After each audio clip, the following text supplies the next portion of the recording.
Hey, good afternoon, everybody. It's Bill, Competition Cars. Now we have another very cool, very unique car, something you don't see every day. This one is a 1972 Fleetwood factory limo with 21,000 miles on it. And it is very nice, and it is also very well preserved. This is kind of what we're known for.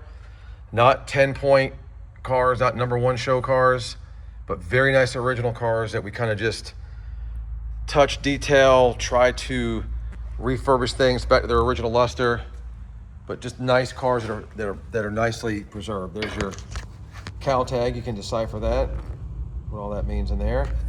But it is a factory limo, which is cool. This video here is just designed to show the engine bay, but I will pull back a little bit so you can see. Beautiful color on the car. It's got the right look.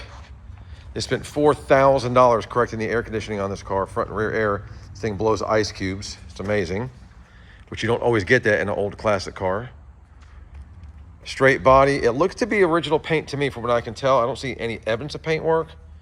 It's a little splotchy area on the trunk we'll talk about when I go around the walk around exterior. But look at the engine bay. Look at that. How nice that looks. 21,000 mile limo. Normally limos are beat and worn out and had a lot of miles put on them, but not this one. Again, beautifully preserved. Just a little pull back, a little sneak preview of the outside. So stay tuned for an interior video, an exterior video, an undercarriage video, which I think we got the undercarriage video up already, so you should have that to look at. So it just tells you, it speaks to the originality, how nice this car is.